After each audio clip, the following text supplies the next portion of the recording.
Vamos a acabar el tema con la aproximación de la binomial por la normal.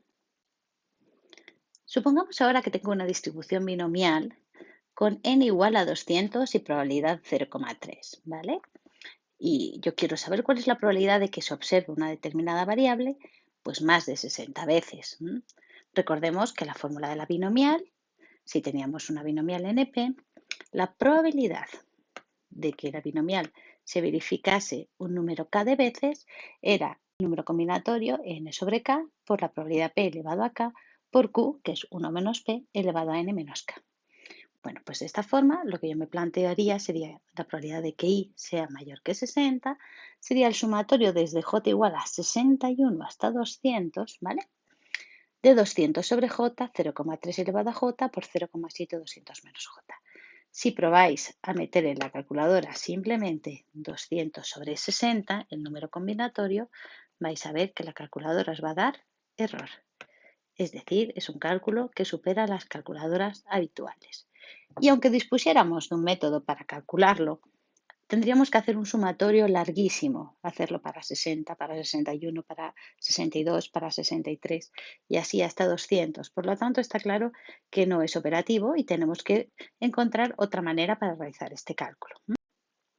Bueno, pues si observamos qué ocurre con la distribución binomial para valores de n más elevados, nos vamos a dar cuenta cómo va cambiando la curva. En un primer momento, para pequeños valores de n, la curva no es simétrica, como vimos en su momento, cuando la probabilidad no es 0,5, ¿vale? Entonces, sería, la primera sería esta primera curva azul, que como veis no es simétrica. Sin embargo, según voy tomando mayores 20, 30, 50 y 100, la curva se va asemejando más a una distribución normal, a la curva de Gauss. Esto se ve muy bien con lo que se llama la máquina de Galton, ¿vale? La máquina de Galton lo vamos a ver ahora en un pequeño vídeo. Lo vais a ver que cuando hacemos que unas bolas tengan que, con una probabilidad 0,5, elegir izquierda-derecha, algunas de los finales van a tener más probabilidad que otros por la propia distribución binomial y se van a ir aproximando a la curva normal. Como veréis, unas quedarán por encima, otras quedarán por debajo, pero cuando son el número suficiente de bolas, esa curva se va a asimilar mucho a una distribución normal. ¿Qué distribución va a ser esa? Bueno, pues si tenemos una binomial con n y p como valores característicos, entonces se va a aproximar a una distribución normal donde la media va a ser n por p y la desviación típica va a ser la raíz cuadrada de n por p y por q. ¿Y cuándo va a ser realmente válida esta aproximación? Bueno, pues vamos a tomar la aproximación como válida cuando el producto n por p sea mayor que 5 y el producto n por q también sea mayor que 5. Entonces diremos que una binomial NP se puede aproximar por una normal de, como hemos dicho, media NP y desviación típica raíz de n por p o por q, ¿vale? Por ejemplo, en el primer caso que teníamos, esta binomial se va a poder aproximar por una normal. ¿Quién sería n por p? Pues 200 por 0,3, lo que sería 60. Y la desviación típica va a ser 200 por 0,3 por 0,7 y raíz cuadrada, que en este caso va a ser 6,48. Este sería 200 por 0,3 y esta sería la raíz de 200 por 0,3 por 0,7, la desviación típica, ¿vale? Pero bueno, luego, aunque esta sí que va a ser la distribución a la que más se va a asemejar, aún así la aproximación a veces es más o menos exacta. Entonces existe un mecanismo para, digamos, minimizar esos errores, que es lo que llamamos la corrección por continuidad. Recordemos que la distribución binomial corresponde a una variable aleatoria discreta y en cambio la distribución normal corresponde a una variable aleatoria continua. Por lo tanto, tenemos que hacer una serie de correcciones, ya que cuando tomamos valores discretos, son valores correspondientes a una barra completa y en cambio la continua no va a ser así. Son valores puntuales. Vamos a explicarlo bien. Entonces, vamos a ver cómo podemos hacer esta corrección, ¿vale? Bueno, supongamos que quiero calcular la probabilidad de que I sea menor o igual que K, como viene aquí indicado, ¿vale? Y K es un tamaño, como veis, central en una de las barras de mi distribución binomial y por lo tanto discreta, ¿vale? Entonces, si hago la aproximación por la normal, como es un área, me estaría contando solamente este área. Y sin embargo, yo quiero que también me cuente este área que estaría aquí, que faltaría, porque también correspondería mi binomial al valor K, puesto que K abarca toda esa barra. No es un valor puntual, sino que sería toda la barra. Para poder conseguirlo, lo que vamos a hacer es que en la normal le vamos a sumar 0,5 acá para que justamente pueda abarcar este valor de aquí, que sería K más 0,5, y así estoy segura de que va a abarcar todos los valores correspondientes a esa barra. Y así ya seguro que voy a poder tener todo el área que son para valores iguales que K o menores que K en mi binomial, ¿vale? Pero esto vamos a tener que tener mucho cuidado y dibujárnoslo para ser conscientes y saber cuándo me pide un valor menor que o mayor que. Supongamos ahora que me pide un valor que sea mayor o igual que K, como aquí, ¿vale? Entonces, como ahora quiero que sea un valor mayor o igual que K, como hemos visto antes, si yo hiciera simplemente la normal sin ninguna corrección, me perdería la mitad del rectángulo de K. Así que ahora tengo que empezar un poquito antes, pero un poquito antes no va a ser sumar en este caso, sino este valor desde el cual tengo yo que calcular el área va a ser K menos 0,5. Y así voy a estar segura de que cuando calcule la normal me va a contar, digamos, todas las barras correspondientes a la binomial. Muchísimo cuidado porque tenemos que tener en cuenta si es mayor o igual o mayor estricto o menor estricto, ya que en la binomial, si quitamos el igual, estamos quitando una barra entera, ¿vale? Por ejemplo, si aquí me pidieran los valores que son estrictamente menores que k, entonces, si yo calculo por la normal la integral, en realidad sería toda esta zona, ¿vale? Pero no es verdad, porque yo esta barra de K, esta mitad barra de K, no quiero que me la implique, porque tiene que ser estrictamente menor que K. Así que lo que voy a hacer ahora es que voy a calcular la normal a K menos 0,5, porque es un menor estricto. Así que cuando calcule mi probabilidad, voy a tener que poner K menos 0,5, cuando sea una desigualdad estricta. Y exactamente en el caso contrario, si me dice que I tiene que ser mayor que K, entonces ahora a la hora de calcular el área no quiero que coja la barra en la que sí aparece K. Así que voy a tener que calcular la normal para K más 0,5. Así que como veis, cambia mucho según sea una igualdad estricta o no lo sea.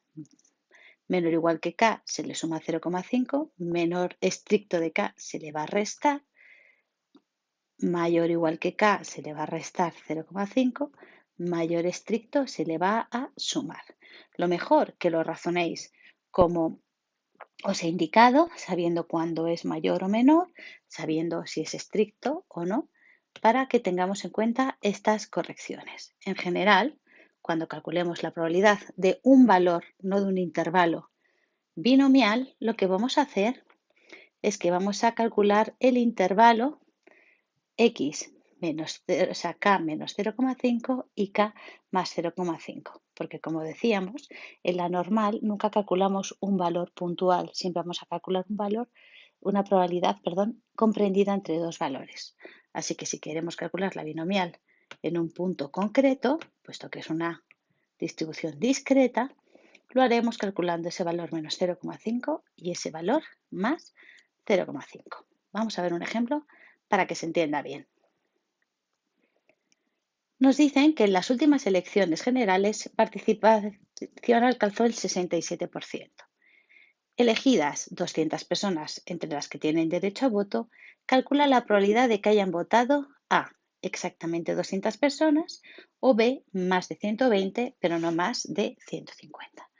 Bueno, lo primero veamos que esto es un experimento de Bernoulli. Una persona puede votar o no votar. Puede ser que vote o puede ser que no vote, ¿vale? ¿Cuál va a ser la probabilidad de que vote? 0,67, correspondiente al 67%. Y esta va a ser P. ¿Cuál va a ser la probabilidad de que no vote? Pues 0,33, que esto va a ser Q.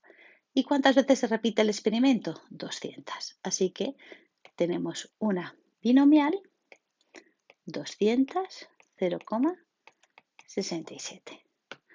Bueno, como hemos visto, 200 es un número bastante grande. Así que vamos a ver si para calcular cuál es la probabilidad de exactamente 120 sería demasiado grande para hacerlo con calculadora. Lo comprobamos. Como vimos, teníamos que ver que n por p, que en este caso sería 200 por 0,67. Lo metemos en la calculadora y obtenemos 134, que obviamente es muy superior a 5. Y lo mismo con n por q, que sería 200 por 0,33, que me da 66. Así que es un claro ejemplo que podemos aproximar por la normal para realizar este cálculo. En el apartado A dice la probabilidad de que sea exactamente 120. Así que me piden la probabilidad de que X sea igual a 120, ¿vale? Bueno, pues entonces, como podemos aproximarlo, esta binomial se va a poder aproximar por una normal, que hemos dicho NP, que sería 134, y para calcular la desviación típica tengo que hacer la raíz de n por p por q. En este caso va a ser la raíz de 200 por 0,67 por 0,33. Lo metemos en la calculadora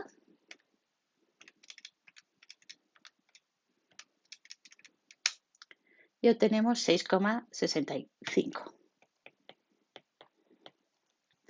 Así que tenemos la normal 134, 6,65 de desviación típica.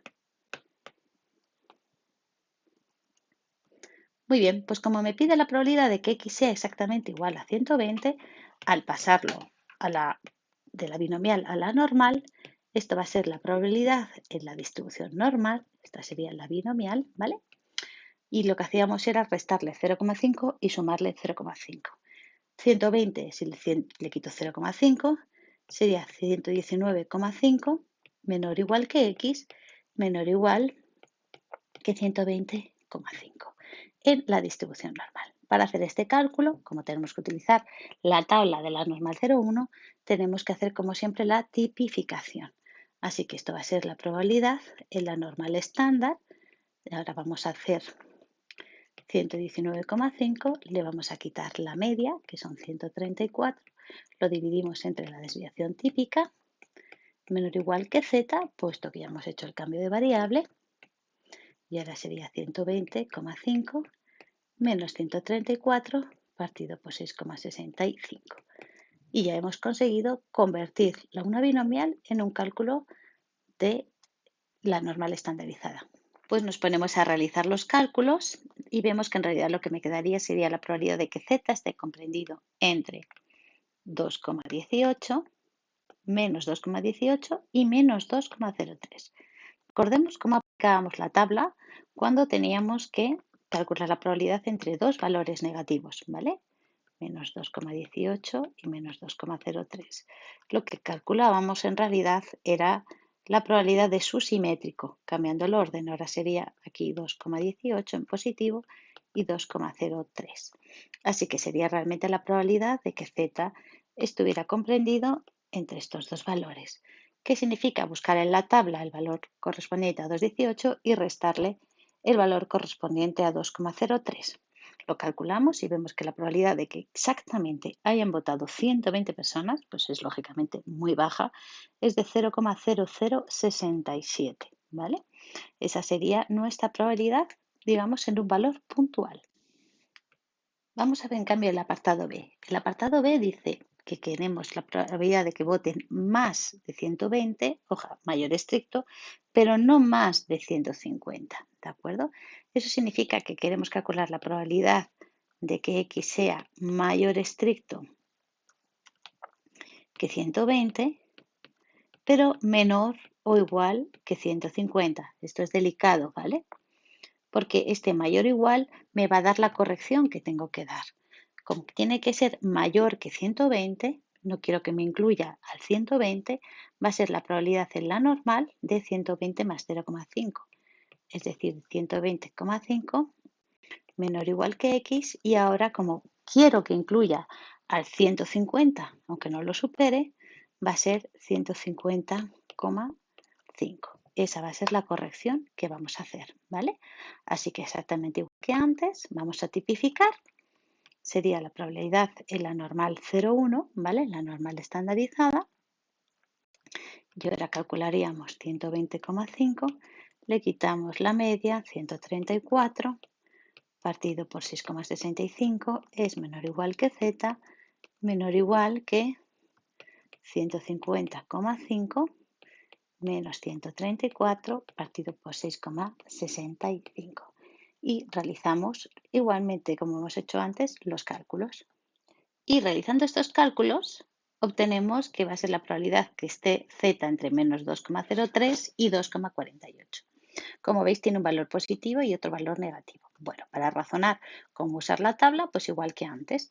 Cuando teníamos uno positivo y uno negativo, pues vemos que sería la probabilidad de que quede por debajo de 0,2,48, que la buscaríamos en la tabla y sería toda esa, pero le tenemos que quitar este valor de aquí, la que queda a la izquierda de menos 2,03, que sabemos que esta va a ser exactamente igual a la que quedaría si hiciéramos el simétrico respecto a 2,03. O sea que esta va a ser 1 menos la probabilidad de que Z sea menor o igual que 2,03, ¿vale? Así que esto va a ser 1 menos la probabilidad de que Z sea menor o igual que 2,03. Así que como tenemos que restar las dos, me va a quedar la probabilidad de que Z sea menor o igual que 2,48 menos 1 menos la probabilidad de que Z sea menor o igual que 2,0,3. Lo que equivaldría en realidad a sumar las dos anteriores, Z menor o igual que 2,48 más Z menor o igual que 2,03 y restarle 1. Si hacemos estos cálculos, lo buscamos en la tabla y me va a dar 0,97. Es decir, la probabilidad de que voten entre 120 y 150 personas va a ser de 0,97, del 97%. Y con esto habríamos acabado el tema de la probabilidad. Así que os dejo ahora para que hagáis vosotros algunos ejercicios. Vamos a intentar hacer el 30. Vamos a hacer el 31 y el 32. Y os voy a dejar también con los apuntes pues una serie de ejercicios de repaso de toda la unidad.